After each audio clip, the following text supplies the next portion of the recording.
I'm recording. Me too. Presented by The Hockey Shop. Source for sports Surrey, thehockeyshop.com. Welcome to InGoal Radio, the podcast. That is the most formal introduction in the entire history of this podcast. As we bring in the co-founders of InGoal magazine, David Hutchison, Kevin Woodley, we're on the tracks right now. Let me derail the entire program. Darren Millard with you. I want to get into the gear segment. Can't wait to get into the gear segment today because you guys are going to, and I mean you guys, Woodley and Cam, are going to compare pad sizes between brands and actually give us an idea of sort of a universal pad sizing going into picking your next set of leg pads. I can't wait for this because there's all kinds of little differences between the pads. That's all coming up, and we're going to chat with Zach Sawchenko. He's gone from the Western Hockey League, U Sports, Canadian University, to the National Hockey League, and this is a story about perseverance, and there's a couple of U Sports goalies in the NHL this year with Sawchenko and Logan Thompson with the Vegas Golden Knights. But a lot of stuff to track down on the goaltending side of it in the wake of the trade deadline. And let's start with Marc-Andre Fleury. Who had Fleury going to Minnesota? I did. You would be the only one, Darren. I wasn't even really paying attention to them as a team, although I did see some of the rumors and reports. And now that it's happened, kind of feels like a good fit. Yeah. No, not just from a personal perspective, knowing Bill Guerin and being able to get the family there on short notice or be able to visit them. But I look at this team and how they play, how they defend. Like when I took a look at his numbers on ClearSight and I took a look at their numbers, they look like a team where his strengths are going to fit their strengths, and this could be a real special fit if he gets comfortable over the final 20 games and gets comfortable with tendencies of the defenseman in front of him and how everyone plays. Because in terms of what they give up and where he excels, it looks like a really nice fit on paper. Isn't it amazing how a relationship like that can go so far? I mean, Billy Guerin and Marc-Andre Fleury played together a long time ago. Worked in the same organization for a while when Guerin was there in management, but it is all about relationships in the fine details. It is. It's about relationships and it's about trust, right? You're taking a huge leap of faith there for the rest of the season, and everybody knows that being comfortable in the environment that he's moving to is so important to him. So yeah, having somebody on the other side telling him, trust me, it's going to be okay. It's obviously helped that move. I personally sort of hoped he might go to a team that was maybe higher up the favorites chart for the Stanley Cup here. But for him, if he can help Minnesota go on a long run here, it's so much the better, isn't it? He joins a team that he beat in Game 7 of the first round last year. And what I really like about the deal, and this is on the flip side, the Cam Talbot side, an NHL All-Star this year, who now has a challenger for the starting job, is Cam Talbot went out and tossed a shutout the first night that Marc-Andre was the bench. And I thought that what a response there. Yeah, and not an easy shutout either. Yeah. Yeah, and that's the one thing that makes this work is that Cam's going to handle it the right way. As Bill Guerin said after that introductory press conference, like there's no time for the petty BS. And Cam Talbot's not a guy who's going to buy into that at all. Like he's the ultimate professional, right? He's going to come and do his job and do it at his best. Like I talked to Mike McKenna, your old broadcast partner there, Darren. I talked to Ryan Miller, and I talked to Eric Comrie about what it's like to get traded mid-season and what those adjustments are like. And so, one of the biggest ones is, according to those guys, is sort of the emotions of it and not wanting to do too much, not trying too hard as you try and learn the new team. Like you feel like, especially a guy like Fleury, you feel like you're going in there to be a finishing piece, and you can end up putting too much pressure on yourself and not just go play your game. But Flowers got that aloof personality, right? Like as long as he's having fun, that's all that matters. Like he doesn't feel to me like a guy at this stage of his career that's going to go in there and wear the burden to the point where, because you guys know, goaltending is like golf. You can't try too hard. You can't try harder. I mean, it doesn't work, right? And so you feel, I got to do more because I'm on this team and I'm supposed to be this.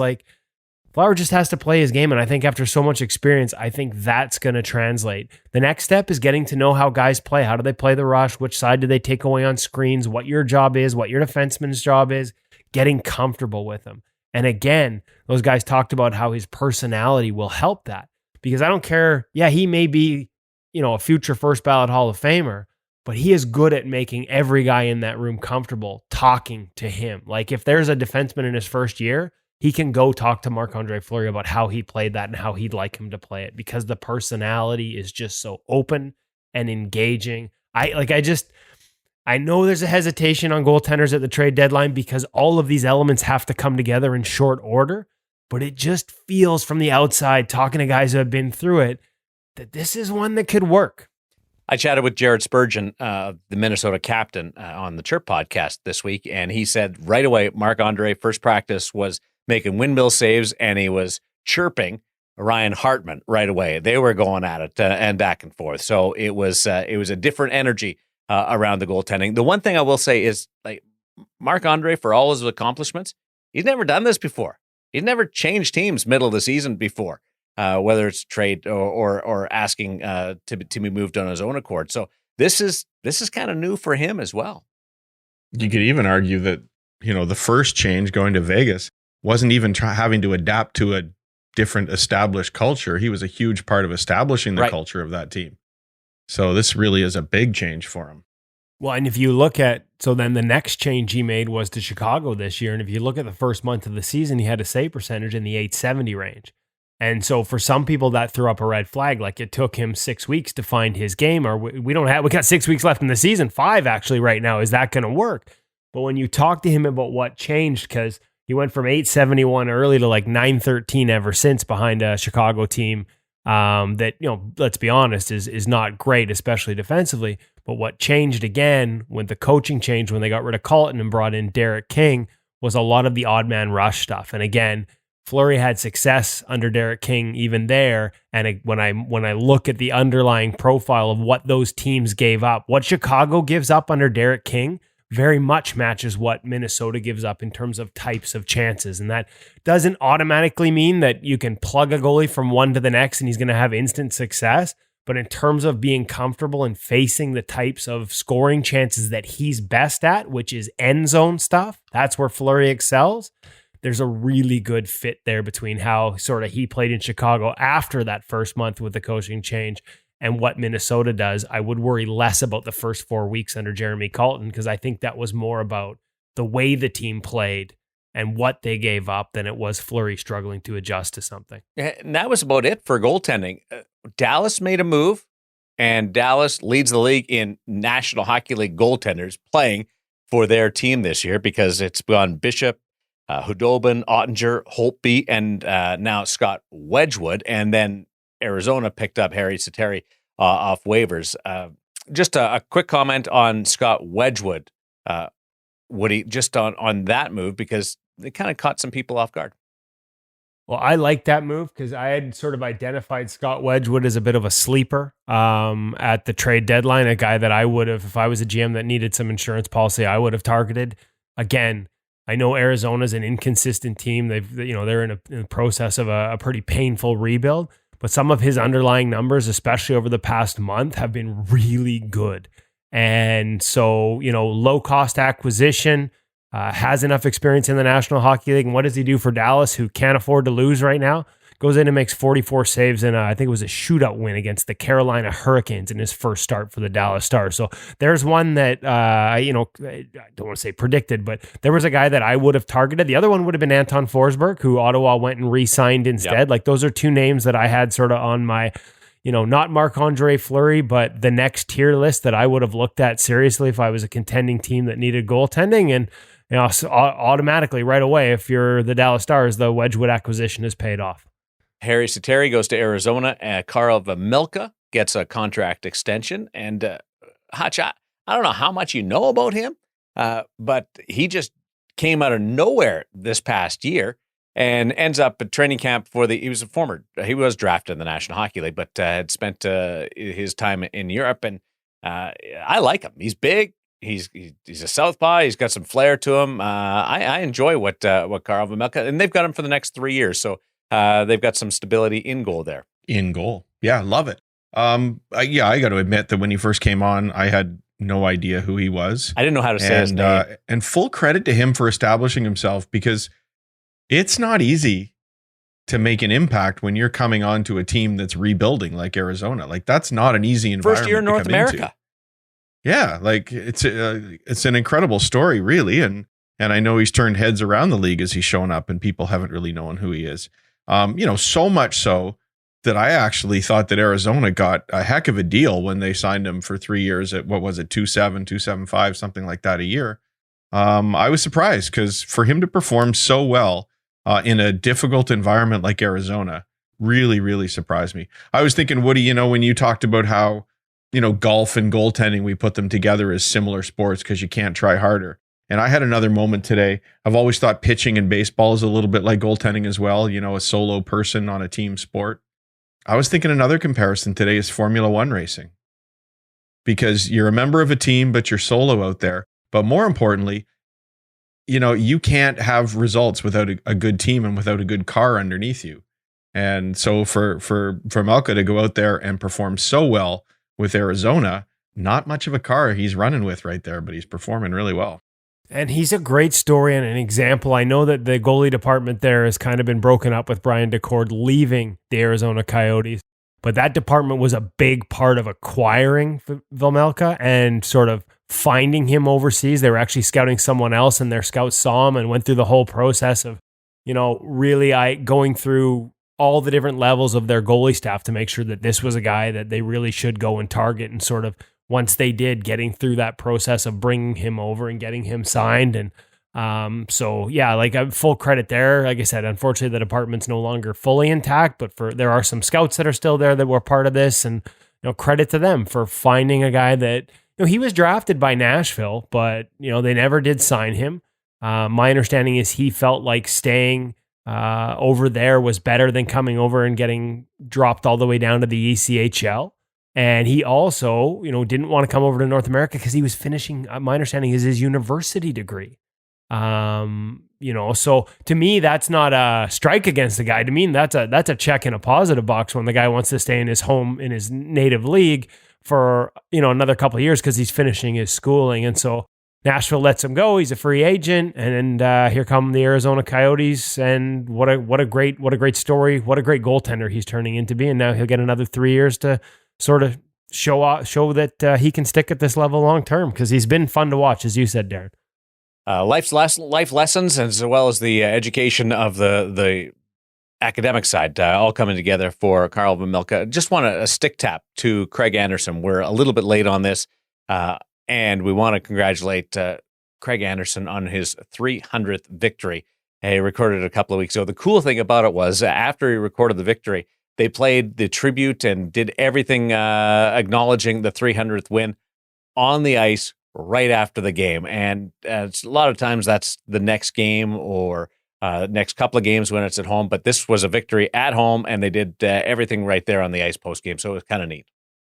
I love that. And that's a big milestone for guys, right? We talked about Brian Elliott. He reached it last year, and we talked about with him on the podcast this summer. Like, that's a big one. Here in Vancouver, Yaroslav Halak, who's had a tough year, picked up, I think it was 284 or 285. And again, we talked about that with him in the preseason, about how important that 300 wins is. Like, if there's only, I think Craig Anderson's the 39th goaltender to reach that mark. Next guy will be 40. Like, if you think of the history of the game, that's a pretty short list of guys that get that far. So good on Craig Anderson, who, a lot of people, including the Buffalo Sabres, I think at one point thought was retired, and it was like, hey, he's still eager to play, so let's sign him. And he's playing. He played here in Vancouver, beat the Canucks in an overtime game here just last week. And some of the reads he was making, I say 3-4 times, didn't go down on good looks where he stayed on his feet. You can just see like he's still got something there. He can still play. It's got to be interesting for teams to, maybe not so much for the goalie coaches to pre-scout Craig Anderson, but for the players who are interested in a pre-scout to try and turn that into a game plan for them. Because, we talk all the time about how players are starting to adapt. They've grown up with goaltenders who play the way that we play now, and they're ready for it. None of these guys grew up facing somebody like Craig Anderson. You're right. Being able to almost see the future. That's the way I look at it with Craig Anderson. He has this ability to see everything before it happens and make these reads, it's called in hockey, obviously. But I don't know anybody like him. There's guys that have been good at reads, but nobody that I can say is just so dialed in. Well, and I would encourage people, especially InGoal Premium annual members, and go search the archives to go have a look, because that's a story we've written in the past. Talking to guys like Robin Lehner, who learned from him in Ottawa, Mike Condon, about just, they say he's the best reader of shot releases in the game still today. Craig talking about how he got good at it by not watching the puck, by watching hands, by telling a coach that, hey, I'm like, just making sure you let the coach know. But like, he would go through times at practice where he just wasn't going to watch the puck. Guys were taking shots and he was watching the hands and the hips and the head. Love that and learning how to anticipate by sort of looking for all those other cues on purpose in practice rather than focusing on the puck. So there's a reason he's one of the, if not the best at it in the game today. And it's fun to watch. I like watching Craig Anderson play. I look for those moments where I said to one of my colleagues that night here, like, watch how many times on a good look he doesn't even go to the ice in this game. And so we had a running tally going. So I think if the Canucks had actually generated more offense, the total would have been higher, but they didn't get much. So it was fun to watch. We don't encourage you to try that approach, by the way, at your next tryout session. Just experiment not looking at the puck. I would suggest that you kind of keep somewhat a dialed in focus on what they're shooting at you. Something we might chat about just before we introduce the feature interview, though, is a way that you can do that. Oh, yes. Good point. Stay tuned. Very good. Imagine going to your coach. Coach, today I know we're doing these things, but I'm not going to look at the puck today. All right. Like, how many coaches go, what? What are you doing? Goalie. I want to be Goalie. Craig Anderson, 300 wins. Just point at it. There you go. So let's get into our gear segment today. And that's brought to you by the Hockey Shop, source for sports Surrey, thehockeyshop.com. And there was a while there where everything was pretty uniform. And before that, in the old leather pads, you sort of had uniform, but then everything shrunk. And then you didn't really know what you had after a while. And now we're back to being a little bit maybe more unpredictable as far as difference between brands. And brand X is a 31, a brand Y is a 31, but they're different sizes. So you guys are going to kind of walk us through what each size and each brand means by comparison. Yeah, and this is why you go to the Hockey Shop, source for sports, if you're blessed enough to live here in the Lower Mainland and see them in person, and why you check them out at thehockeyshop.com or call Cam when you have questions.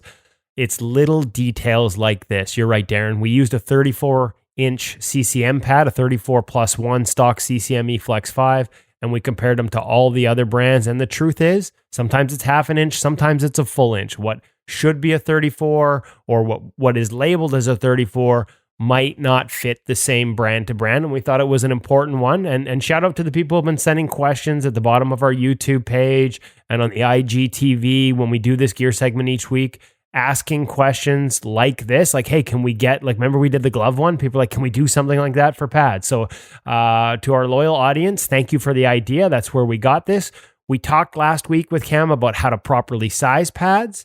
And so determine whether you're a 34 or a 33 or a 32. Now we're going to go back to Cam and tell you whether that 32 in one brand might need a different size in a different brand.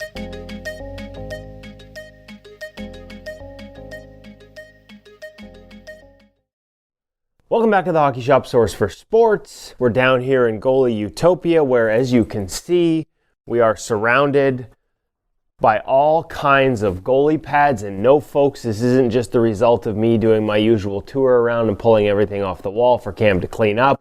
Last week, we talked to you about pad fitting and how to properly fit it. But we've had this question for a number of weeks now in the comment section, and please feel free to go, whether it's YouTube or IGTV, leave your questions for Cam. We'll get to those one day, but this one's been repeated. We did the glove, how the different glove breaks feel and fit from brand to brand. Now it's about pad fit. Because as much as Cam measured me up last week and we checked a couple of different brands, the reality is they're not all created equal. They do not fit equal. So 34 in one might not be 34 in the other, right, Cam? That's correct. I mean, that's the one thing I have in common with everything that's out in front of us here. They are all either 34-1 or 34-2 if you're familiar with Vaughn's sizing. However, they don't all Line up. Line up at the knee. No. So it's time for a comparison from brand to brand. Where should we start? Do we use CCM I think you need as like a little bit of a jingle. That would be good. Bad sizing comparison. I think you just gave it to us.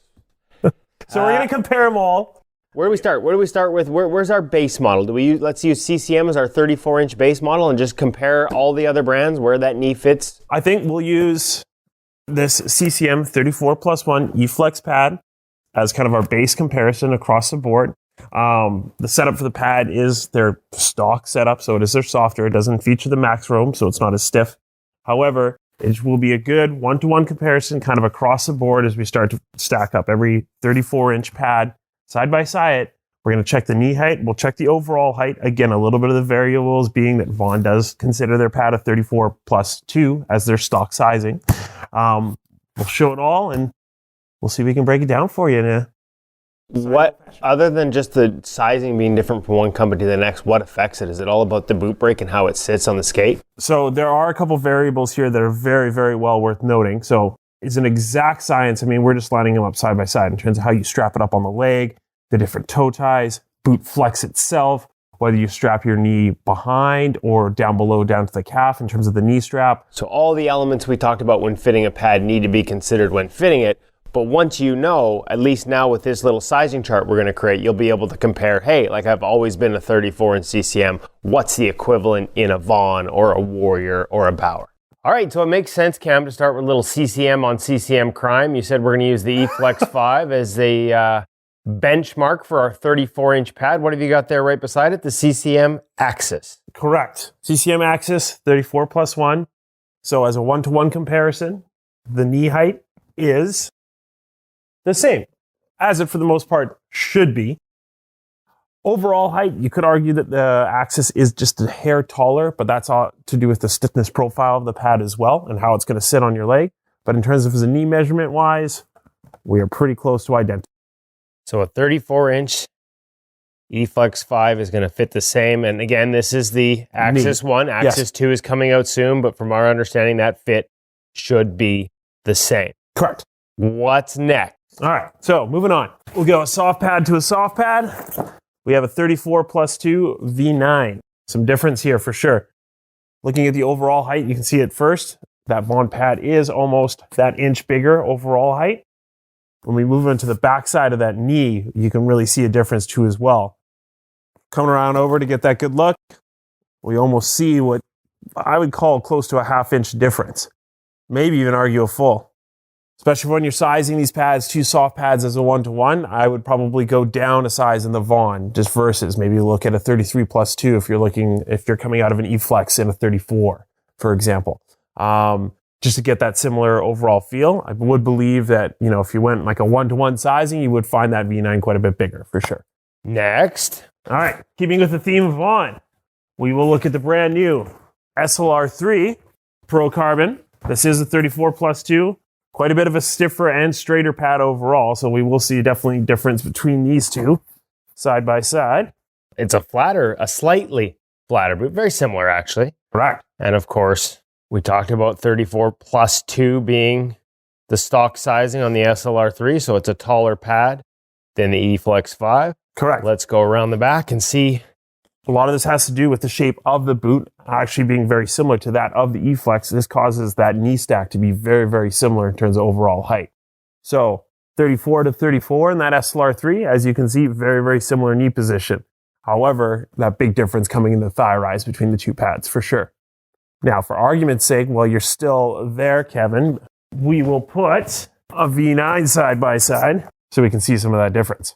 Now, V9 is softer, more flexible pad, one that if you were to want to sort of strap it up at the bottom tight, as much as that's a half-inch taller, interestingly, than a pad I would think of as a straighter, stiffer pad, would you have that half-inch sort of come down in that soft boot over time or depending on how you strap it up? There is a chance, yeah, depending on how you strap it up. If you wear it looser, that is probably going to kick that pad up. If you wear it tighter, that is going to kind of bring it down a little bit. But even then, because the boot is already on a flatter angle, this doesn't want to shrink as much as it did a previous model. So where that knee position is, you can actually see that difference between the two. That's going to be pretty consistent in terms of the overall pad fit, regardless of strap. So a full half-inch difference. All right, moving on. We'll take a look at the Warrior G5, 34 1.5. So once again, a little bit different thigh rise sizing in comparison to the CCM. So we'll get those nice and lined up. So there we see the half-inch difference with the plus 1.5 stock sizing. So knee height, very similar. The nice thing on the Warrior lines up very similar to that CCM 34, but there is quite a bit of boot flex to that Warrior if you do get it down. So keep that in mind, depending on how you're strapping up that Warrior, that will bring that knee down just a little bit as well. So out of the box fit is going to be very similar. 34 to 34 is similar, but with that flexible. And again, you could probably do the same with a knee flex 5 boot and a boot strap, sort of pull it down if you wanted it to fit a little. That is correct. As this breaks in, it is only going to get softer. So that would kind of bring that down a little bit as well. So I would say as a comparison wise, very close to a 1-to-1, with just a little bit more height in the thigh rise for the Warrior.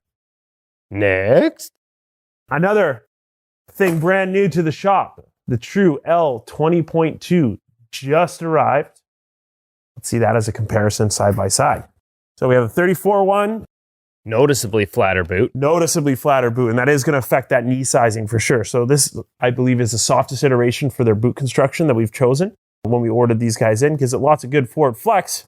However, that will bring that down on your skate and on your overall leg as well. So when you do come around the backside, you will see the difference in the overall height for sure. So again, keeping in mind that that boot construction does definitely make a difference in terms of your sizing for your pad for sure. Slightly taller as well, I noticed. Like the True's a little bit shorter in terms of the pad height too, the way it sits. Correct. So we can see the difference in the knee and as well as in the overall height. And I would say a lot of that, again, has to do with that flatter boot construction. Like I can push that E-Flex down to kind of get it to match 1-to-1, but in terms of as a pad wants to naturally sit, probably about a 1/2 inch to a full inch difference. Just in terms of that boot construction. Again, depending on how tight you wear that at the lower part of that leg, that could really adjust where that True pad's going to sit. And interestingly enough, again, a pad that I think a lot of us associate with straighter and stiffer and would assume has a higher profile to the knee. The True 20.2 actually sits both as a pad and at the knee noticeably and would fit noticeably smaller than an E-Flex 5. Next. Moving on. Brian's Genetic 5. Another sort of pad that I would think is a similar profile pad to the E-Flex 5 in terms of, designed to be a more flexible product. We see the boot break there, a little bit flatter on the Brian's Genetic. This is a 34+1. That is correct. 34+1. Sure enough, top of that pad matches up roughly with our 34+1 E-Flex 5. Now, one big thing to consider here. So the Genetic's lining up very close to a 1-to-1 comparison in a 34-1 to a 34-1. However, with the Genetic boot, there's a bit of a pad here, the boot, that does tend to kick the pad up on the skate a little bit and have it sit a little bit higher. That's one thing to definitely consider. We have been recommending going about a 1/2 inch down because of that boot pad almost. It just causes that pad to sit a little bit higher on the skate, which is going to bring your knee obviously down. It's going to bring the overall pad height up on you. So we have been recommending a bit of a sizing change to that as well. So although we do have a 1-to-1 side by side, this is now one of those factors that when the pad's actually on your leg, it does cause it to sit a little bit different. Last but not least, the Bauer Hyperlight.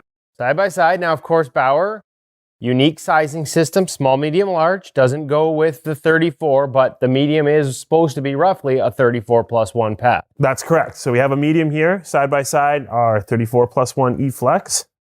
Similar boot break angles, similar height, both 34+1.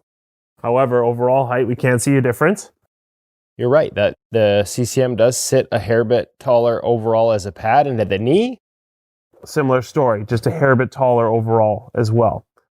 I would say this would be a little bit dependent on your personal preferences. You can probably get the Hyperlight pad to sit up a little bit higher on your leg to accommodate for this sizing difference as a 34 to a 34. Just based on the unique strapping? Yes, correct. However, there might be, depending on the person, depending on the leg fitment, there might be a reason to jump up to a large in terms of as a comparison, just for getting that same fitment. Now, it really depends on how you're wearing that pad, how it's strapped up on your leg. Again, these are questions that I can help you through if you give me a call here at 604-589-8299 or 1-800-567-7790. We can go over some of these sizing differences that we've talked about here in depth, also talk about how you strap that pad up on that leg, and we can kind of help really zero in on, what size you might need for sure. One notable by omission is the Bauer Ultrasonic. We didn't have it in a medium in stock in store right now to compare. It's a stiffer, steeper boot. Correct. How much taller does that fit a medium compared to a medium, or a large compared to a large, from ultrasonic to the Vapor line? So if we were going to compare an ultrasonic medium to a hyperlight medium, we would find that ultrasonic medium fits almost an inch bigger due to that steeper, fatter boot. So I would say if you're looking for, say hyperlight medium, you might need an ultrasonic small just to get that exact same sizing 1-to-1. And we should note, we're getting a little ahead of ourselves because we're not supposed to be talking about the new Bauer Mach, but it is going to have a boot that's a lot flatter, softer, more similar in construction to the Hyperlight. Correct. And so we'll sort of get rid of that discrepancy with the new Supreme Mach line compared to the Supreme Ultrasonic line in terms of how the same size can fit different at the knee. They should be a lot more similar moving forward. Correct. Cam, thanks for the sizing chart. Appreciate your time. One thing to get it sized up. Another thing to make sure we're going from brand to brand and those sizes match. Clearly there's differences, and goalies should take that into account when they're ordering their next set of pads. Even after, quit hiding. Good job.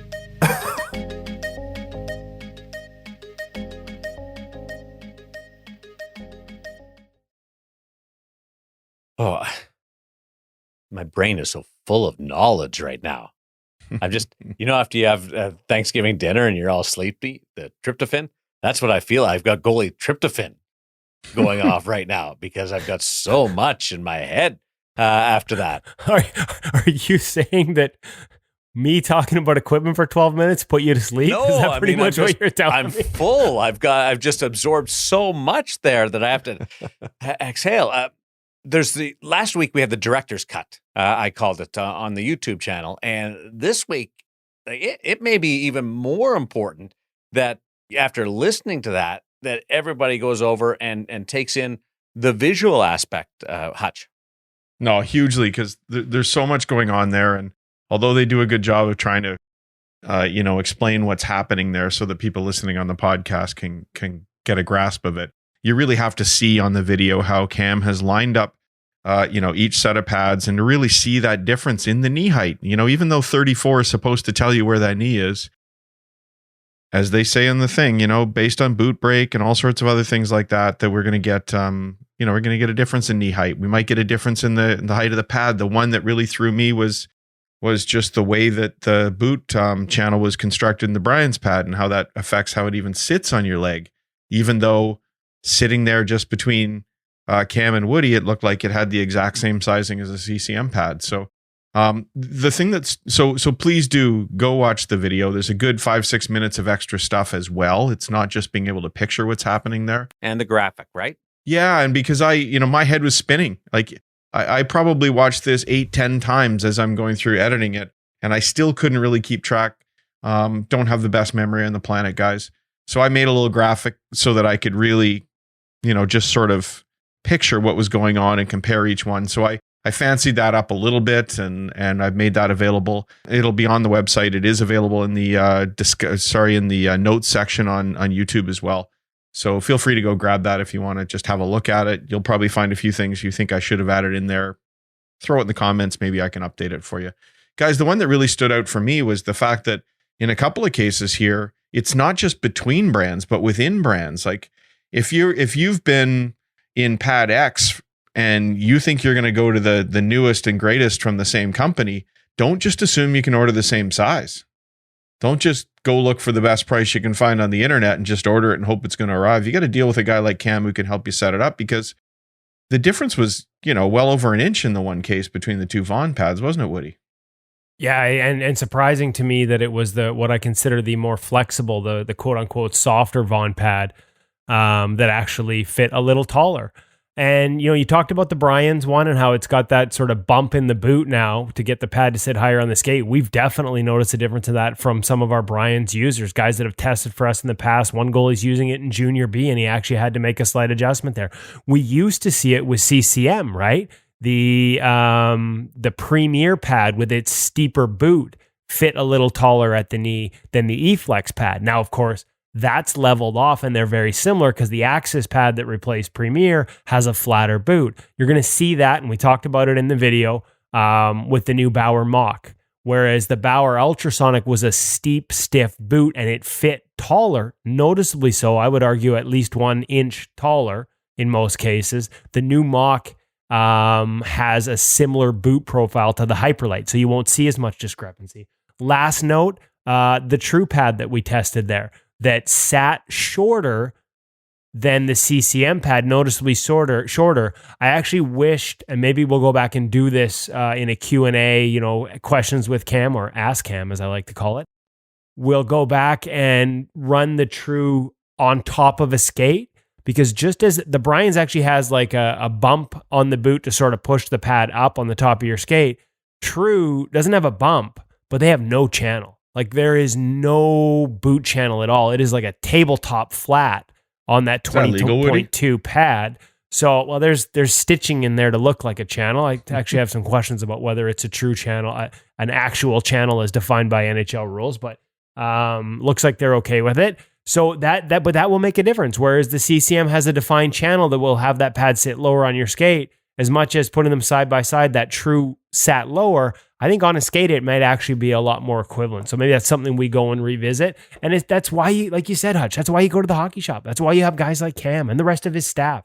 They all play the position. They all know the answers to these questions, and they'll make sure. Imagine doing a custom order on whether it's the new Brian's and not knowing about that bump, or doing a custom order on True, and because you always assumed it was the same as CCM, and maybe it comes back however many, like 6 months later, and it's you've spent all that money and it doesn't fit because you didn't know about the knee and the variations in the knee. That's why you need the experts at the Hockey Shop and thehockeyshop.com to help you make sure you get the right sizing. Last week we went through how to size. This week we talked about how to make sure you get the right size and the right brand for your fitment. Yeah, and I think that just underlines, go back and watch last week's video on how to size the pads. And the most important one was you got to try them on with your skates. You got to try them on with your pants.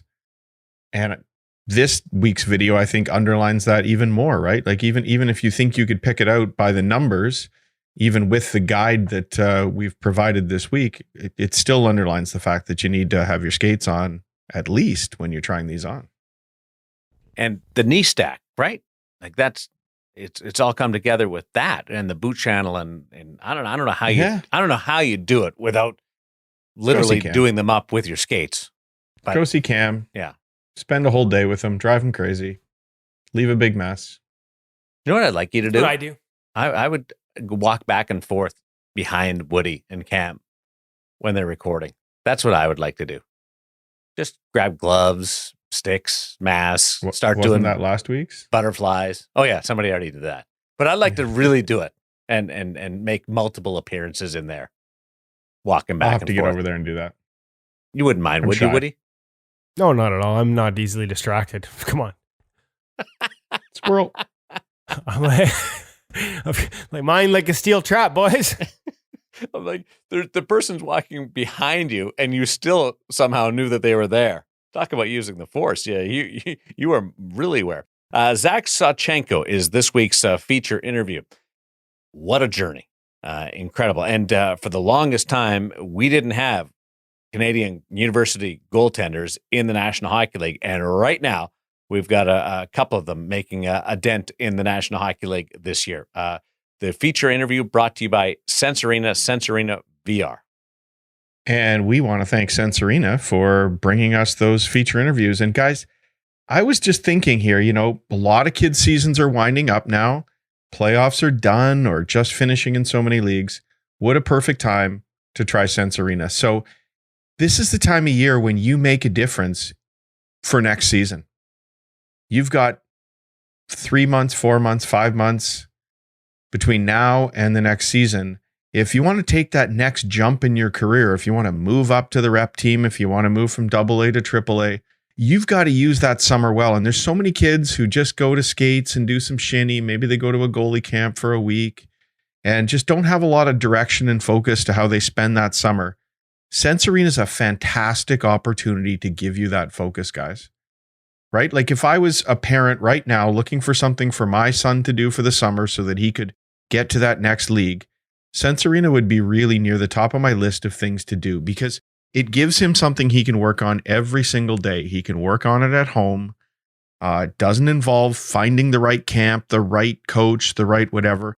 You can get in there and do a diagnostic routine. They'll figure out what needs to be done. They'll direct you to training plans that give you specific work you can do in Sense Arena every day. You can have some dedication to your game and you can work on it throughout the summer, and it will make a difference when you get there in the fall to your new team or to your new tryouts. And as I mentioned, Darren, listening to that bit about Craig Anderson and what he likes to do on the ice in practice, Sense Arena. Yeah, you can't go to your coach and say, I'm going to stand in net for this practice, coach, and I won't be making any saves, but I'm going to read the releases.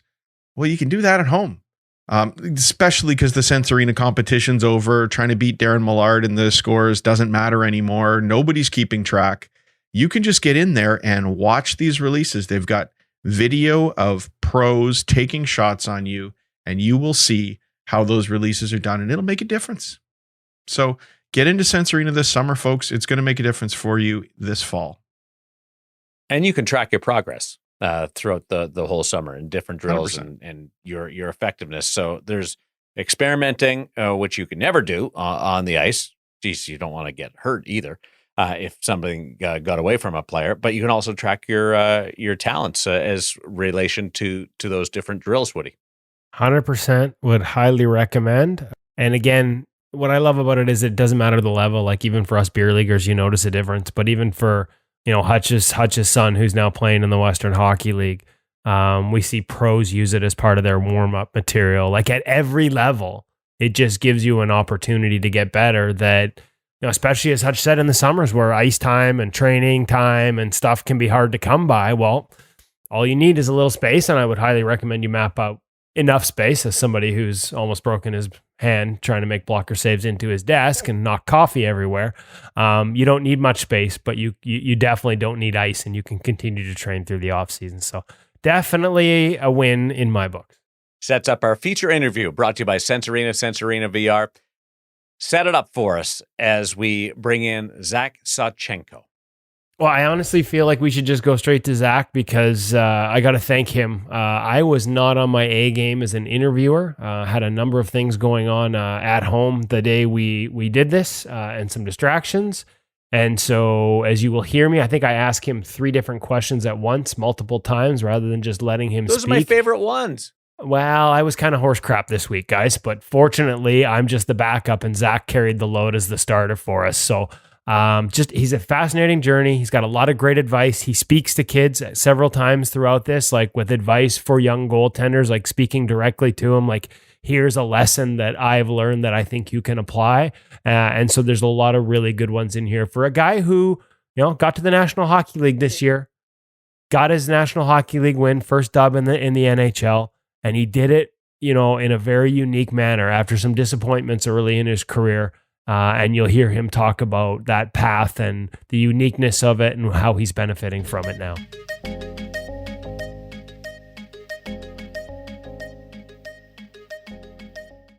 Really excited to welcome to the InGoal Radio podcast for the first time, Zach Sawchenko. It's been a few years since Zach and I caught up. As a matter of fact, it goes back to the draft and probably a good story we'd like to get into a little later. But for now, I want to talk about this year and some exciting developments. Your first opportunity to be in and play in the National Hockey League with the San Jose Sharks. What's just in general, what's that the last month or so, the last couple of months been like getting that first taste and that first opportunity? And yeah, just catch us up on where you're at, Zach. It's been a while. Yeah, definitely. Well, thanks for having me on here, Kevin. I appreciate it. And no, like you said, it's been a great year. I mean, it's been an up and down year. It's been kind of a roller coaster year per se, but finally kind of make your debut, to finally, get that opportunity, something you've been dreaming about since you were a little kid. So it was cool. It was cool. I was happy that things went relatively well, and I was able to kind of make a statement with myself. So you had an opportunity to get into games in relief. Does that make it a little easier before you get your first start? Are you sort of prepared for, I guess the first question should be, what is the difference? What is the biggest part about the jump from the American League to the NHL for you? What changes? What do you have to sort of get used to? Absolutely. I think it's definitely a little bit easier once you get in relief, just because you don't really have all day to think about it. It just kind of happens so quickly. My first game, I think we were down 6-1 after the first period, and the Nabby, our goalie coach here in San Jose, just kind of gave me a heads up, hey, you might be going in type thing. And then next thing you know, I was on NHL ice in Pittsburgh. So it happens quick. It's kind of a blessing in disguise in a sense, just because you don't have time to think about it. You basically just go out there, play, and do what you can. So as opposed to when you're starting, you think about it, there's anticipation, there's all a bunch of mental visualization that you're setting up for yourself. And it's a lot in a sense. And I think it's just, like I said, a blessing in disguise. Probably would be to just sort of get thrown in there, especially when it's like, hey, Sidney Crosby, Geno Malkin, Chris Letang, like those are some names at the other end of the rink to get your first taste in the National Hockey League. That, I mean, my guess would be you don't want too much time to think about that. Just go in there and play. Yeah, exactly. You said it best, right? It's there was some pretty high end guys. I mean, it was cool to do it in Pittsburgh with one of the greatest players I watched growing up in Sid, and just like you said, the roster that they have, the building, the history of that building was pretty cool. But no, like you said, it happened so fast. You just kind of want to go out there and do what you can type thing. I think at the end of the day, it is still a game. And between the American League, the Western League, the NHL, we all kind of do the same thing. It's just details are so much better at the NHL level. But at the end of the day, it's still a game. And you don't necessarily forget how to play the game when you get in there. So.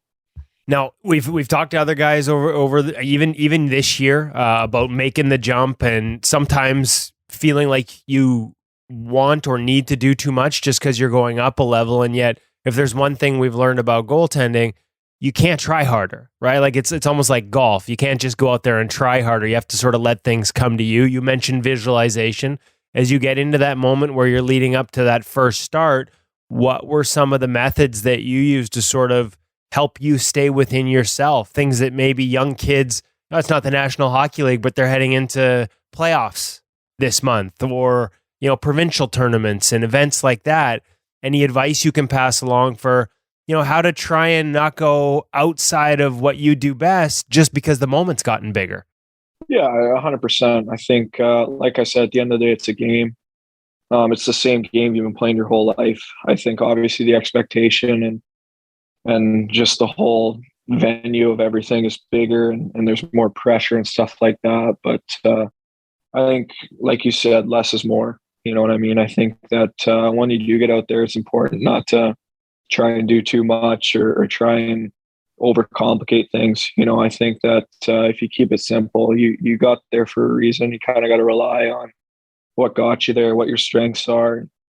Honestly, just go out there and compete. At the end of the day, as much as we want to stop the puck, it's going to go in sometimes, and you just got to be okay with that. And it was a super, super cool opportunity, and I'm super, super thankful for it. And yeah, it was cool. It was super, super cool. But at the end of the day, it's a game we've been playing our whole lives. And I think there's a fine moment between enjoying the opportunity, embracing it, and then also just kind of taking a step back and looking in the crowd, looking and appreciating what you've accomplished and basically the road that got you there and how much work has gone into that moment. And that was something I was super, super proud of myself and something I'll always cherish. Do you did you have an opportunity? Now, first you had to, like you said, some relief appearances. I think four chances to get into games before your first start against Anaheim on March, I think it was 6th. Did you have an opportunity? Did you get like friends, family? I mean, the one thing in the past couple of years is with travel and pandemic and things like that, there's been guys that have had these massive moments and not been able to sort of share them with anyone. Were you able to sort of get anyone down there for your first taste against Anaheim of a start? Yeah, it was pretty interesting you say that because, like you said, I got into 4 appearances before I made my first start. And I was lucky enough to get enough forewarning to kind of warn the people that were closest to me. Just it was funny actually, because I was going to play one of the games on the weekend. We played, I think, Anaheim on Sunday and in Anaheim. Then we played Nashville on Saturday. So I was going to get one of those two games. I told both my parents, told family, told my girlfriend, and lucky enough, my dad, girlfriend, and agent were able to come down. So they actually flew to San Jose for the Nashville game. I didn't start that one. Stalock started that one, but I think we got pumped 8-0 that game. So I ended up making a relief appearance there in the third period. So they were able to catch that. And then obviously the next start was mine in Anaheim. So they hopped on a flight, got to the rink in Anaheim, and were able to share it with me, my dad, girlfriend, agent. And it was a cool moment, because as much as, it's a proud moment for us and an awesome spot to be in, you want to share it with the people that have been closest to you and know how hard you've worked and what's it's actually taken to get to that spot, and to do it with beside, my dad. I know all my families were watching from close by, but just to do it with him was super, super cool. Now, yeah, OTL in the first one, but a really good performance in that game. Faced 36 shots. Did they stick around for, 4 days later, you go from your first NHL start to your first NHL win against the Kings. Was anybody still in town for that one? Did they stick around SoCal? No, they flew back. So we weren't really sure that I was going to get another start, just because of just the situation. I'm so young. I've got, a lot of experience to gain type things. You never really know. So they flew home. And then we were in LA, like you said, 4 days later. And like I said, mom, dad, sister, grandparents, friends, family were all obviously tuned into those games just because they knew there was a chance. So I ended up playing in LA against a pretty good goalie and Quick, someone who I kind of grew up watching. And it was, another moment where you kind of take a look around. You see the history of the building there in LA with the state. Well, I guess it's Crypto.com Arena now, but still Staples. Yeah, exactly. So you take a look around, and then sure enough, I was lucky enough to squeeze out the overtime win there. So another super, super cool moment. Some awesome memories recently. Let's talk a little bit more about your game and where it's at. You mentioned, it's still just a game. You just got to go out and play and have fun. How's your game developed over the past couple of years? How you've enjoyed working with Nabby? Asking all kinds of questions at once, but what's it been like with Rhymes? A guy who probably shares some philosophies in terms of some of the things you grew up with from technical foundation standpoint. How have things developed for you over the past couple of years leading up to this moment and this opportunity? Yeah, 100%. I've always been a firm believer in kind of a student of the game and just, taking everything in type thing. Doesn't matter if you agree with coaches or situations or whatnot, but just kind of understanding, why it might think that way. And then maybe if it ever comes to that situation, you can use something that someone tells you. So Rhymes is great. Rhymes is the ultimate pro. I've said it before, and I'll continue saying it. There's a reason he's been in this league for so long. There's a reason he's been so successful, and the way he takes care of his body on and off the ice, the way he prepares mentally for games. It was cool to watch just because of, how great of a career he's had. And honestly, it's no surprise that he's doing what he's doing right now. I think he's 34 now. So he's been great for me. He's been a great mentor for me. And then, like you said, Nabby and even our goalie coach down with the Barracuda there, Danny Sabrin, who had a pretty successful career playing pro as well. So those two guys have been great to deal with. And, I can't say enough about those two guys, and Nabby especially. He's a legend down here. He thinks the game differently. He's got, he's a little unorthodox in the way he approaches the game and stuff. But honestly, it's been nothing but beneficial to be around him and just kind of hear what sense and expertise he has to offer. Whether I agree with it all or not is a different story. But you definitely listen to what he says, and you can understand another reason why he was so successful and had the career he had.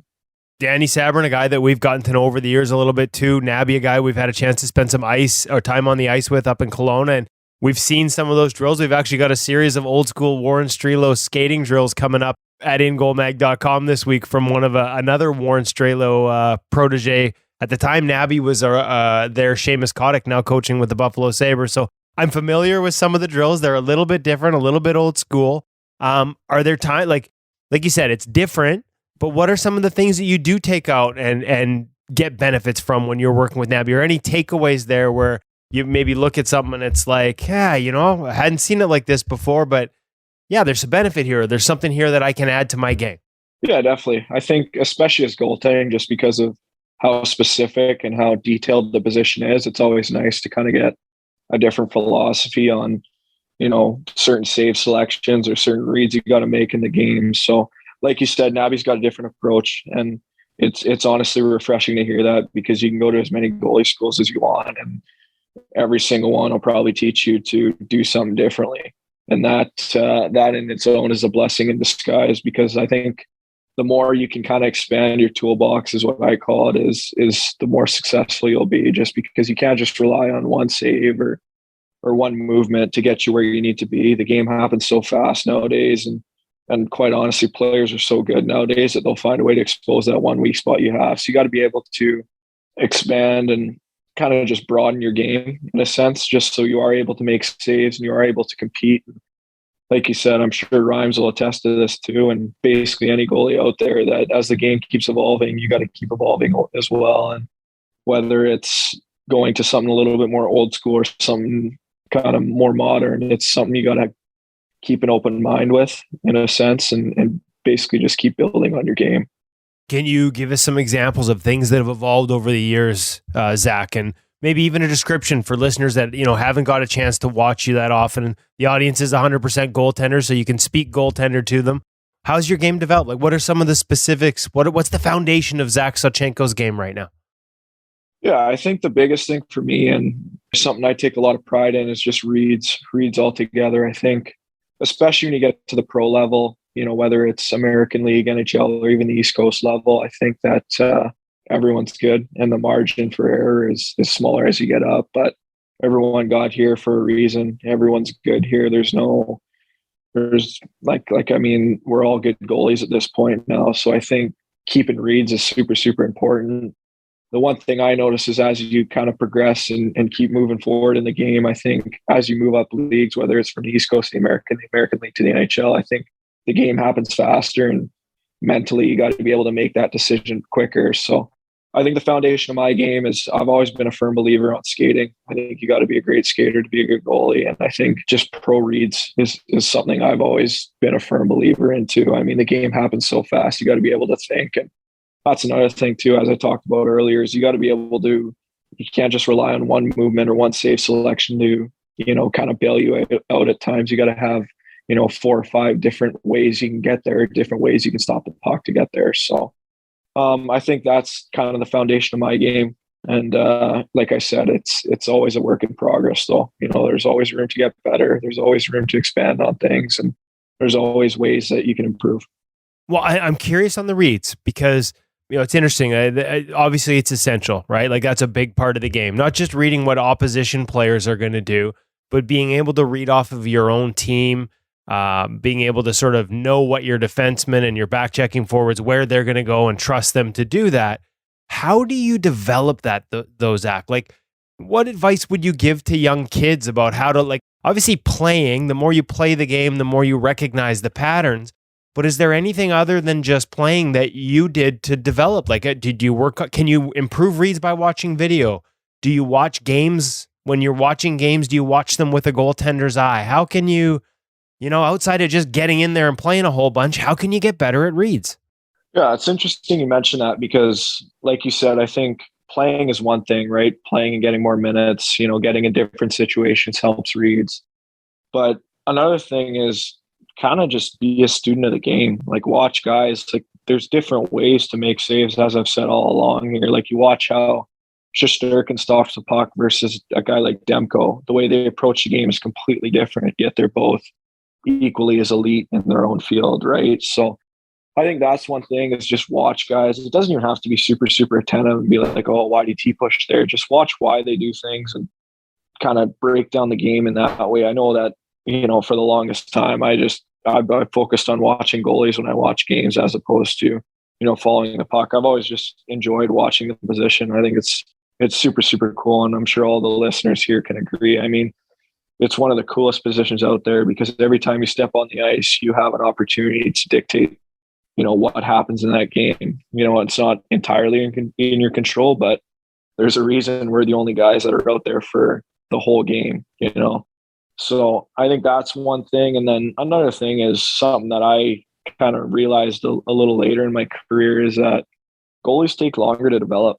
And I think that's a big thing. I think it's hard for some young guys to understand that because it doesn't make sense in the time, but it's something that's beneficial for your career to maybe not be where you want to be right now, or maybe you're just not ready to kind of be in that situation, be on that team, be playing at the highest level. Maybe it's better to go dominate in the league below or a team below and kind of handle it that way. I just think you just got to be aware of just the difference between players and goalies, because I think goalies themselves, just you see the way that it's hard for an 18-year-old to break into the NHL and start dominating right away. I mean, off the top of my head, I think the last goalie to kind of step in and just really dominate is a guy like Carter Hart. Came out of the draft. He was maybe 22 when he broke into the Flyers, had a great year. And then same thing with him. He's still maturing. He's still learning the game. It's like I said, it's such a fast game. It's an intense game. And it's like hockey is so mental, and goaltending itself is just so much more mental. And there's so much that you can learn. And like I said, just handle different situations in a sense. Right. Obviously, part of that mental is being able to, like you said, read the game and read what's going on and anticipate. Part of it is being able to handle moments. And you talked a little bit about, just appreciating where you are and enjoying it and just going and do what you're doing without overthinking it. Is that a process as well as a young goaltender that you've had to go through in terms of, and what are some of the tricks you've used or learned over the years to sort of stay in the moment within a game? Appreciate, like you said, where you are as opposed to worrying about, putting yourself out of the moment and thinking about where the next step is. Is it just experience, or are there little cues? Have you worked with any sports psychologists that have sort of helped you take those steps? Yeah, 100%. I worked with a sports psychologist when I was younger. Her name was Lori Pulliam out of Calgary. And she was super, super influential to me at a young age. That was something both my parents, mom and dad, kind of thought it was important for me to get a foundation for that. And that's something that I've always been a firm believer in, is that, like I've said time and time again, we're the only guys that are on the ice for 60 minutes, right? So we have a certain influence on the game, and it's super important to be mentally tough. And I think mental toughness is something, just like goaltending, is something that's always got to be evolving. So as you mentioned, I think staying in the moment and kind of appreciating the opportunity is one thing, but I think that it comes a time there that you got to appreciate it. You got to, own the moment type thing, but it's also an opportunity for you to prove yourself and basically show that, one, I can play here, or two, that this is a statement for me. And I think that comes with age. I mean, it's tough to see those moments when you're younger and you don't really know. But once you've been around the game for such a long time, it's easy to recognize a moment like that. And especially in pro, I mean, you only get a handful of opportunities, right? So it's important to, like I said, enjoy the moment. But at the same time, this is an opportunity, and there's so many kids and other players that would be dying for this opportunity. And you worked your whole life for this opportunity. So you want to go out there and not get overwhelmed, in a sense, by just the pressures and all the other stuff outside of the game. But you're still like, rather than hide from the moment or not think about the fact it's a big moment, it sounds like you've learned to identify it and embrace that fact that it is a big moment, that it is an opportunity. Am I hearing that right? 100%. Yeah, 100%. I think it was at U17 camp, maybe under 18 camp. I can't even remember who the head coach was, but he mentioned something along the lines of pressure is power and pressure is privilege type things. So, and you couldn't be more right about that. I mean, you look at, for example, the World Junior Tournament. I mean, it's a huge moment in most guys' young careers. But at the same time, as you look at that team and how many guys got cut, and how many players could have played on that team, that's a moment that you've earned, and you have an opportunity now too. So I think if you hide from the moment and you're scared of the moment, honestly, the game will just eat you up. You got to embrace it. You know what I mean? Like, you look at my first game against Pittsburgh. If I would have just said, oh my God, I'm finally getting to play type thing, but I got to play against them. I got to do this. You can make so many excuses, but at the end of the day, you're here. This is your moment. And just go out there and embrace it. I mean, it's like I said, there's so many years of work. There's so many hours on the ice that kind of set you up for that. And that's kind of what I was referring to at the beginning. At the end of the day, it's a big moment, yeah, but the game hasn't changed.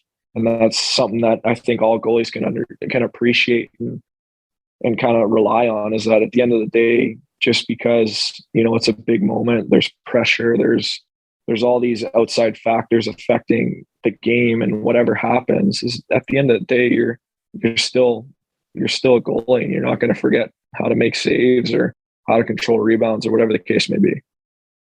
Is this a moment? Does the moment mean more, that opportunity to be in the National Hockey League and to, and not just the fact you got there recently, but that you were working your way up, that you were in the system, that you were in the path with the Sharks? Were there times where this was a moment, and we can go back to the draft and not getting drafted and making the decision to go back to college hockey in Canada, play university hockey?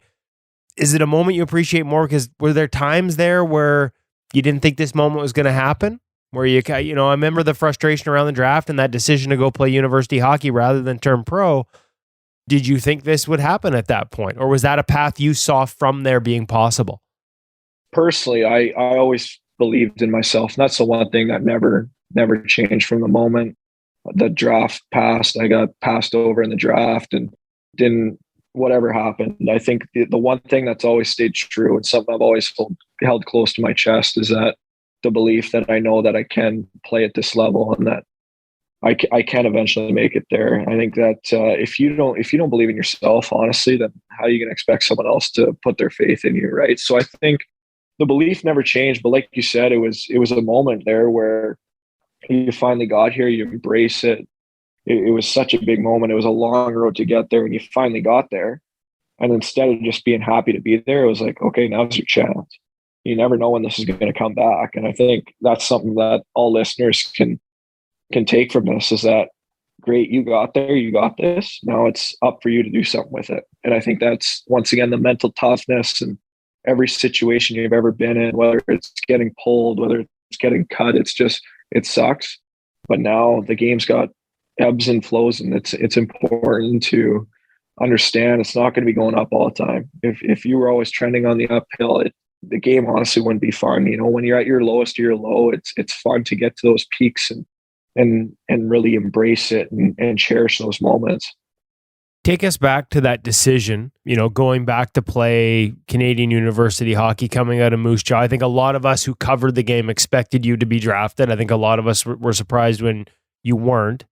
The decision to go play at the University of Alberta, what was the mindset then? How did you see that path?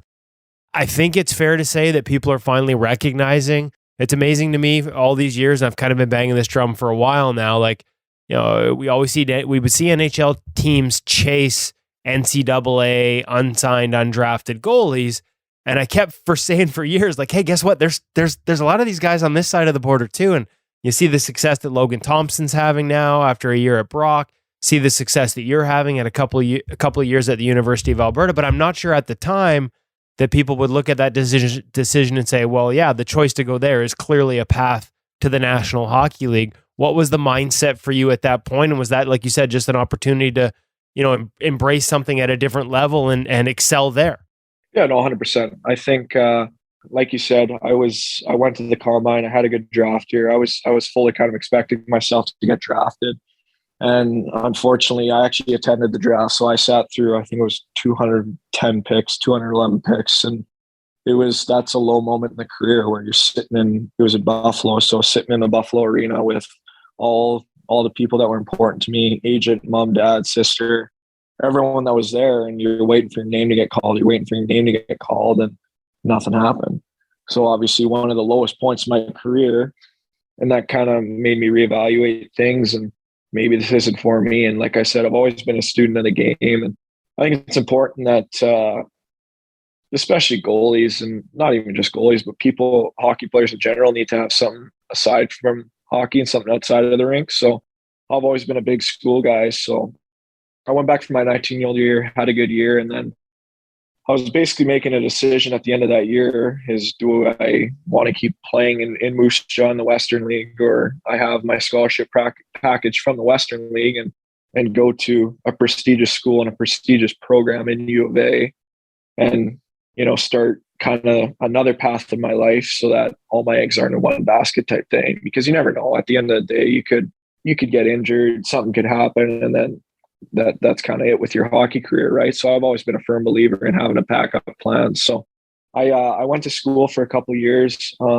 worked towards getting my business degree, and quite honestly, I fell back in love with the game. I think that when I was in junior, that was a low point in my career, and when everything looked so promising and everything looked so optimistic for the future, it kind of all came to a scratching halt at the draft there.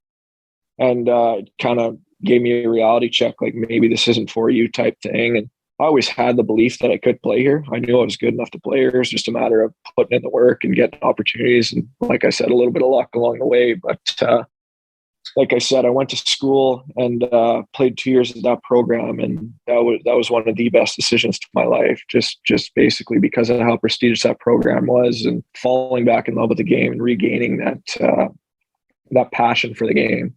And then, like you said, I mean, you see the success that guys like Logan Thompson are having, that I was able to make that jump this year. You see the high quality players in that league. And I've always said, I can't remember who said, I think it might have been Mike Babcock that said that it's one of the best hidden leagues in the world. And I fully agree with that, because you see all these good high-end junior players that don't sign pro deals, that aren't necessarily closing the door on pro, want to go get their degrees and want to continue their education. Because of the NCAA eligibility rules, they aren't able to go to school, right? So then they're left with going to Canada West and the U Sports programs. And like you said, there's a lot of hidden talents. I mean, you see it year and year again that guys get signed out of that league and they have immediate success in the pro ranks, just because of, like I said from the beginning, it's still a game. Nothing changes. You know what I mean? You're still building, you're still working towards a goal, you're still improving and developing. What'd you fall back in love with? I'm curious. Like, what made Zach Sawchenko fall in love with the position in the first place? What is it you love about it now that you rediscovered while you were at U of A? Like I said, it was a low point in my career, and I was entirely from not even 16, basically from 8 years old to 19. It was all hockey all the time. I mean, I had my other pastimes and stuff, but once you get to that age where you got a chance to finally make it, I basically put up everything into it. So summers revolved around training, summers revolved around skating. And I went to junior, had a couple good years of junior, was expecting to get drafted. Nothing happened there. Slipped through the draft, had a good bounce back year after the draft, and same thing. Nothing, no teams were calling. There was no interest. And it felt like I was doing all this work and maybe I should start thinking about something else. And I went to school and honestly took a step back from hockey. It was, it's cliche, but I was a student athlete and the student comes first. So I was, instead of grinding in the gym or grinding on the ice, which I was doing, I was putting a lot of my energy in the classroom. And that's something that, like I said, to this day, one of the best decisions I ever made. That's awesome. What leads you back to the pro? Like, walk me through the process after that second year of ending up signing in San Jose and re-engaging in that dream again. Yeah, 100%. I think, like I said, the belief was always there. I knew that when I was going to school, I wasn't closing the door on pro opportunities. I think the program I selected in that U of A, tradition that they have is they produce pro hockey players. And that was something it would have been, I probably wouldn't have made the decision for any other school. It was really U of A or nothing for me. And the way it works in college hockey is once you kind of commit to a guy, you commit to him for 4 years. So there was an opening there, which kind of made the decision a little bit easier just because it was a school my parents both went to. It was a school my family had gone to. It was close to home. And like I said, the program was exceptional. So I went to school my first year. I was lucky enough to be behind Brendan Burke and Kenny Cameron, two really great goalies that, like I said, huge mentors to me. Like I've said time and time again, I mean, different ways they both approach the game. They play completely different than I do.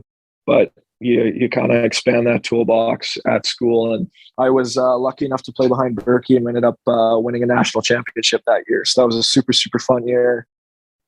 Came back the next year and Berkey got hurt actually. So I kind of took the reins as a starter that year and ended up playing a bunch of games. And we had a forward on the team who was, gaining NHL interest with Luke Philp, who plays now in Stockton and Calgary's farm systems. So they were, there were NHL scouts. They were kind of following him and trying to decide what to do with him. And I was having a pretty decent year there. And then once we lost out in the national tournament, he ended up signing. And then my now agent at the time kind of reached out to teams and said, "Hey, do you mind if I throw your name out there?" type thing. And I was like, "Yeah, no problem." But like I said, I kind of put my eggs in this basket for now. It's going to take a lot for me to leave. So he ended up getting the ball rolling. And I think it was 2 days later, I had a contract offer from San Jose in the American League, and it was an opportunity and a contract I basically couldn't pass up just because I'd been chasing it for so long, and it finally felt like, okay, here's an opportunity, and I'll go out there and do something with it. The jump to pro hockey, was it easier because of your time, do you think, in U Sports with the University of Alberta? We've heard a lot of guys say that, like even more so than the jump from the AHL to the NHL, sometimes that jump out of junior to pro or college to pro is the toughest one because you're playing with so many older guys. Like you said, in university, it's all guys that have already finished 4 years of junior, older, more mature, like men, really. Do you think that helped you once it was time to make that jump to pro hockey that first season, whether it was in the AHL with San Jose or a stint with Allen Americans in the Coast? Yeah, 100%. I think that's why that league is such a hidden gem, is because all those players that are playing on those teams are high-end major junior guys that want to keep playing and want to get their education. So that league is not watered down by any means. It's all high-end players that are playing there. And like you said, I went to U of A, and that was a super high-end program. So I was skating with those guys all year for 2 years straight, basically, with, I like to call it, a Western Hockey League superstar team, because it was the best players from every team that want to go and play pro and win a championship there. So that was beneficial on its own. And then, like you said, I think goalies take longer to develop. There's no way I could have made that jump out of junior to pro and had the success that I did, because it took me kind of longer to develop and blossom into the goaltender I am today. So I was able to go there for 2 years, which was nothing but beneficial in my career, both mentally and, physically, maturity wise, just because you said it best. I mean, there are men playing there. When you play in junior, it's 16 to 21 years old. Basically, you go to school and it's 22 to 26-year-olds that are grown men that have played the game for a long time, that understand, like I said, situations, and it's a smarter game. It's not as how do I word this? Not as frantic as major junior, where there's mistakes all over, and it's just a more mature league. I was going to ask you that too. Once you get into pro, do you see the same thing in terms of from ECHL up to AHL and even up to the NHL? Even though it's so fast in the NHL, is it in some ways more predictable? I mean, guys don't. It's not as frantic as that word. It's not as scrambled. It's not as much about mistakes. Guys sort of do what they're supposed to do, and they usually are where they're supposed to be. Yeah, I think that's the best way to put it. I think that, like you said, the difference between all three leagues is really minimal. And for example, I mean, the biggest thing I think is the change in speed. I mean, guys don't shoot necessarily harder in the NHL versus the American League. Just guys are better in the American League because mistakes are limited, and guys know that, you only get, say, 5-6 opportunities to score a game, and you got to make the most of those opportunities. Guys in the East Coast League, the best players there are moving up to the American League. The best players in the American League are going to the NHL, right? So as an example, you got your two first lines in the American League are high end players, and then the bottom two lines are developing players. In the NHL, it doesn't matter about development. You're trying to win games, right? So I think it's a 23-man roster. Every guy on that roster there is basically there to win games, right? So there's no developing in the NHL. You're trying to win games. And that I think is the biggest thing in its own, is that mistakes are limited. Guys know that opportunity is very limited as well. So you're trying to make the most of your opportunity, but at the same time, you're trying to eliminate your mistakes. all the different influences. You talked about tools in the toolbox, Nabby, Sabu in with the Barracuda. I didn't ask you who was the goalie coach at the University of Alberta, if you had one. Do you still train with anyone in the summer? Like, do you still have an anchor you come back to? How did you manage when you were in the coast and then moving up and down, like different voices? I know Danny hasn't been there the whole time. Can that be something that you have to manage as a young goalie when you've got different guys telling you to do different things and you want to do right by them because they decide whether you play, but you've also got to stick true to, like you said, tools in the toolbox, but not every tool works for your toolbox. So how do you find that balance between respecting what they want you to try and staying true to what you see as your foundation? So I came in, when I was kind of going to junior, I worked with Derek Perfield out of Calgary. So he was a guy that I think is at a company in Calgary now. I don't know the name off the top of my head. He was great at the beginning of my career, basically set my foundation up. And then when I went to junior, I worked with a guy named Jamie Hodson, who was also great. And then I went to school, worked with the ATC guys, which is Dave Rathjen and Jamie McKeag, who are the guys I still work with now in the summertime. Are great with me because I think at this age now, you kind of have your foundation. It's now just fine tuning the little things. So they work with me on details, and they run a top-notch program out in Edmonton there. So those are the guys I kind of deal with now. And then obviously I deal with Nabby and Sabs in the organization here. And like you said, I think your toolbox is one thing, but at a certain age, you're not going to reinvent the wheel here. This is your foundation. This is what you got to work with. This is what you got here. Now you got to basically go out there and, fine tune your game per se. So I think my foundation is what it is. And it's just for younger goalies out there that are listening to this. And I think you're going to hear different things from every goalie school you go to. I think it's finding something that works for you and finding something that's comfortable in your game. Like I said at the beginning of the podcast here, I think that, you got to find, everyone's going to be telling you something. You don't necessarily have to put it into your game, but just listen to them because they're telling it you because that's what they believe in. And at the end of the day, it could bail you out of a save. It could make you a 2-on-1 save in overtime and win a game. Right. So that's something, like I've always said, being a student of the game, just kind of listening to it. Like I said, the goaltending position is so unique because it's the greatest position in the world. We're on the ice the whole time type thing. So in a sense, it's just important to not overwhelm yourself because there's so many expertise. There's so many different ways to handle a reverse. There's so many ways to, get across the crease or move around or play the puck. I think it's just find something that works for you. I think that is the perfect advice. I think it's also the perfect spot to wrap this up. You got a hosting job in your future. You tied that up in such a perfect bow and tied it back to the first question, Zach. I think we'll end it there, my friend. I really enjoyed this. Congratulations on all the success this year. I know it's just the first step of many, but it's been fun to watch from afar, especially knowing, like you said, there was a time there where you weren't sure you would get this opportunity. Good on you for sticking with it and working back at it. And I'm, as a fellow goalie geek, I'm glad to hear that you've rediscovered that passion for the position because it is the best one in the world. Yeah, no, thanks, Kevin. I appreciate that. And I'll just leave it on this, that it's a long road. I mean, goalies can't expect to get there overnight. It's a marathon, not a sprint. I think the guys that stick with it the longest are the guys that eventually make a career out of it. Like I said, there's going to be highs, there's going to be lows. It's all about kind of staying even keel and sticking with it. I think it's hard to get here and it's hard to stay here. You just got to stick with it and keep, like I said, building, keep improving brick by brick, keep building a career and building a successful goaltender. I love it. Great advice. Thank you, Zach Sawchenko, for spending the time with the InGoal Radio podcast today.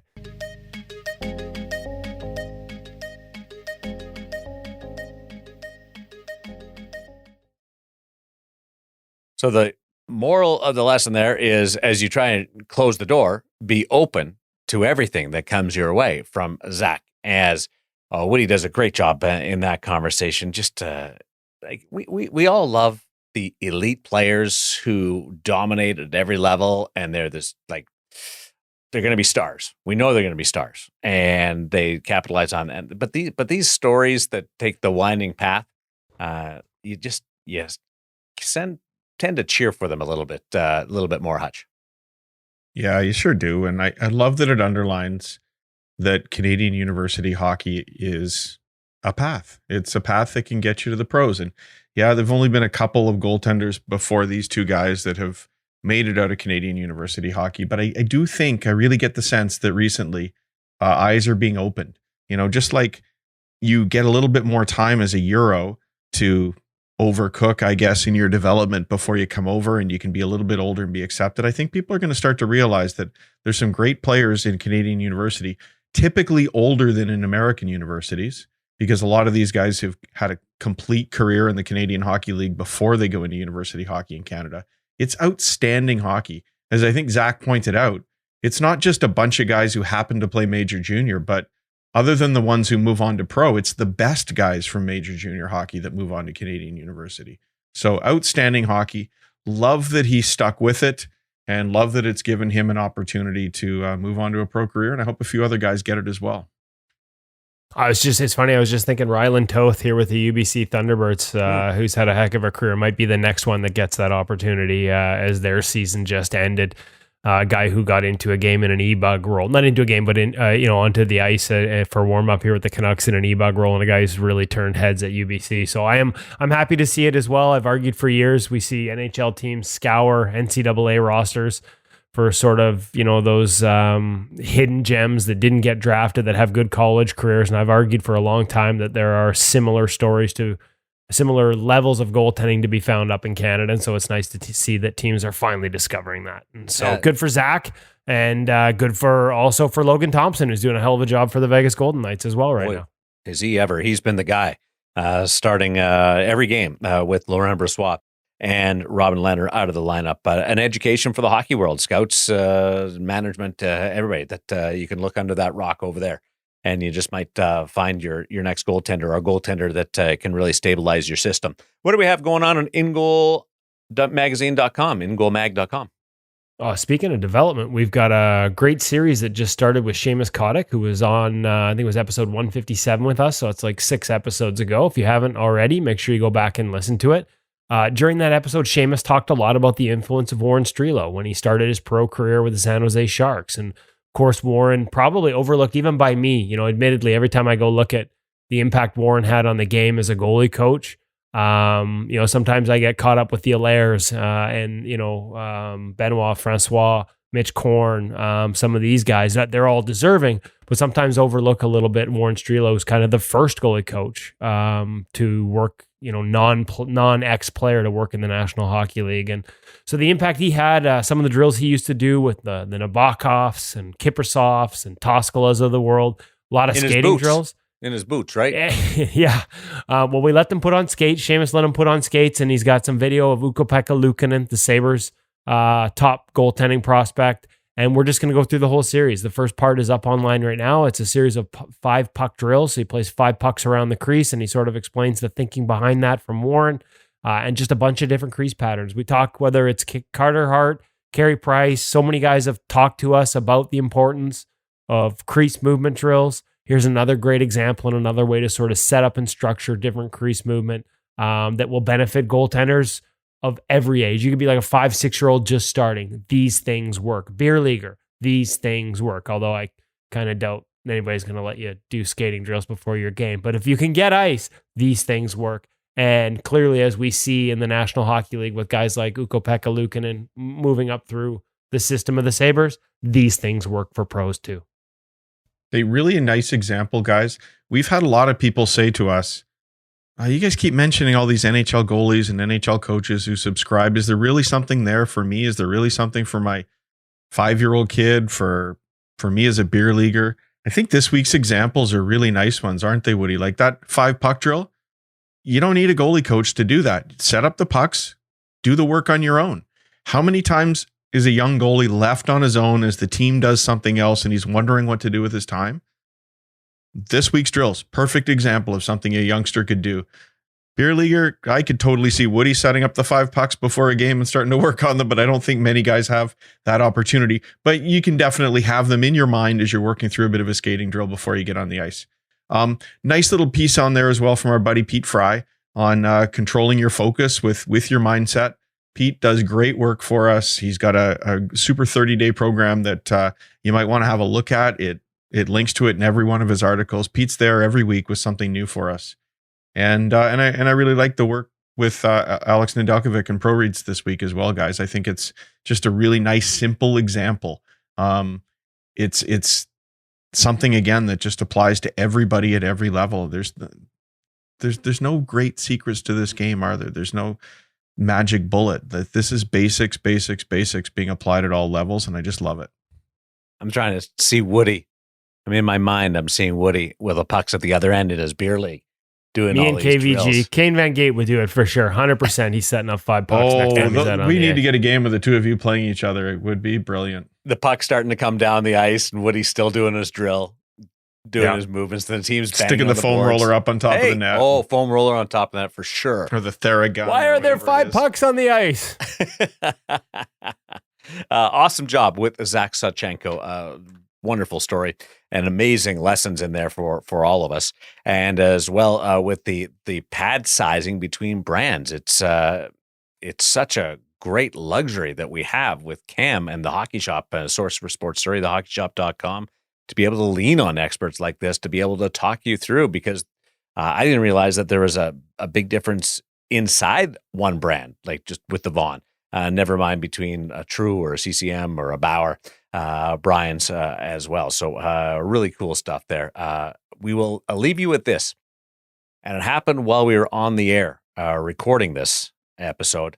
Another Scorpion save by Thatcher Demko. And I don't know how he keeps coming up with this stuff. Stickless. But stickless. But I mean, he thinks to lift his leg at that particular time. They reviewed it, and it was right on the money. So check that one out if you haven't seen it on the highlight reel. But I could see Woody staring at it like, what just happened there? That was crazy. That was a crazy save. And it was also in a 2-1 game the Canucks absolutely had to win. So another tick in the box for Thatcher Demko as a franchise goaltender here in Vancouver. Wow. The Scorpion strikes again. For Woody, Hutch, Cam, and Zach, thank you for listening to InGoal Radio, the podcast. We'll chat with you again next week.